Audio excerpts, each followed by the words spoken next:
ஒரு மனுஷன் லைஃப்பில் எவ்வளோ பெரிய ஒரு உயரத்துக்கு போனாலும் மனசளவில் சில வலிகள் காயங்கள் அதை மறக்க முடியாது இல்லையா? எல்லார் லைஃப்லேயும் அப்படி தான், நமக்கும் அப்படி தான். நிறையா வலிகள் காயங்கள் எல்லாத்தையும் தாண்டி தான் வந்திருக்கிறோம். ஆனால் எல்லாத்தையும் விட ரொம்ப ஜாஸ்தியான அந்த வலியும் அந்த காயமும் எனக்கு அந்த கரூர் சம்பவம் தான்.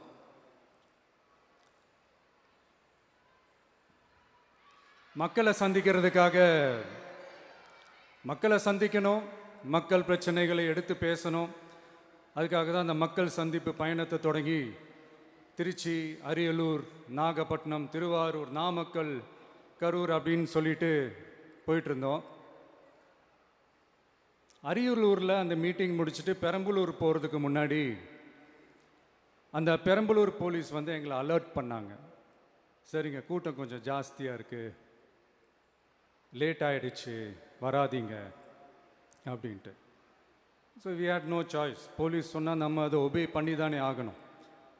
அதே நேரத்தில் பெரம்பலூர் மக்களோட அந்த சேஃப்டியும் மைண்டில் எடுத்துக்கிட்டு ஒரு மன வலியோடவே திரும்ப போயிட்டோம்.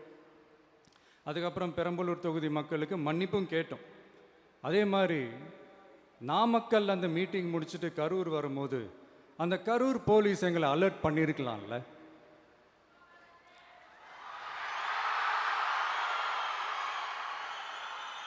இல்லை சார், இங்கே எதிர்பார்த்ததை விட கொஞ்சம் கூட்டம் அதிகமாக இருக்குது, கண்ட்ரோல் பண்ண முடியல, வராதிங்க. அண்ட் போலீஸ் நினச்சா அவங்க அந்த மீட்டிங்கே கேன்சல் பண்ணலாம். ஏதோ தப்பாக இருக்குது, ஏதோ தப்பாக தோணுது அப்படின்னு நினச்சிட்டாலே they have all the rights to cancel the meeting. எங்ககிட்ட கேட்கணும்லாம் ஒன்றும் அவசியமே கிடையாது. ஆனால் அதையெல்லாம் எதுவுமே செய்யாமல் அந்த ஹைவேல இருந்த அந்த ஸ்பாட்டுக்கு போலீஸே எங்களை உள்ளே கூட்டிகிட்டு வந்து விட்டு அந்த நாடகம்லாம் இருக்குது பாருங்க.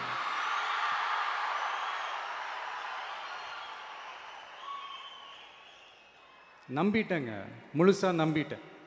அன்னைக்கு இருந்த அந்த கரூர் போலீஸ் பேசும்போது தேங்க்ஸ்லாம் சொன்னேன் அவங்களுக்கு. எனக்கு தெரியாது இப்படி ஒரு நாடகம் நடக்கும். இதுக்கெல்லாம் யார் காரணம்? இதெல்லாம் யார் சொல்லி செஞ்சது?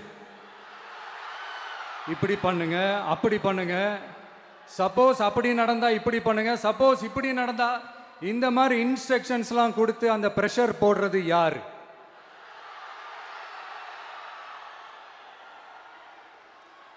அந்த சம்பவத்தில் நம்ம யாரெல்லாம் இழந்திருக்கோம் தெரியுமா?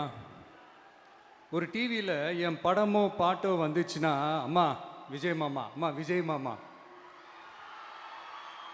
அப்படின்னு சொல்லி அவங்க அம்மா கிட்ட சிரிச்சுக்கிட்டு அந்த டிவி ஸ்க்ரீனை போய் தொட்டு முத்தம் கொடுத்துக்கிட்டு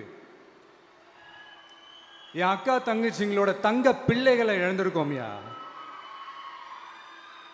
மழலை கூட சரியா வராதப்போ ஒரு பேப்பர் மேகசினில் என் ஃபோட்டோவை பார்த்தா அதை சிரிச்சுக்கிட்டு அந்த கள்ளங்கபடம் இல்லாத அந்த சிரிப்பு, அந்த கடவுள் மாதிரி இருக்கிற அந்த பச்சை பிள்ளைங்களை இழந்திருக்கோம்யா. என் அக்கா தங்கச்சி அண்ணன் தம்பி குடும்ப உறவுகளை இழந்து அந்த வலியோட இருக்கிற என்ன நீங்கள் ஏளனமாக பேசுகிறீங்களா? என் மேலே பழிய தூக்கி போடுறீங்களா? இப்படி ஒரு சம்பவம் நடந்துருச்சு. இது ஏன், எதனால், அதுக்கான பின்னணி என்னன்ட்டு அந்த வலியோட வீட்டில் உட்காந்துட்டு இருக்கிற ஓடி ஒளிஞ்சிட்டான்னு வர சொல்கிறீங்களா? வாயின்னு ஒன்று இருந்தால் என்ன வேணாலும் பேசுவீங்களா?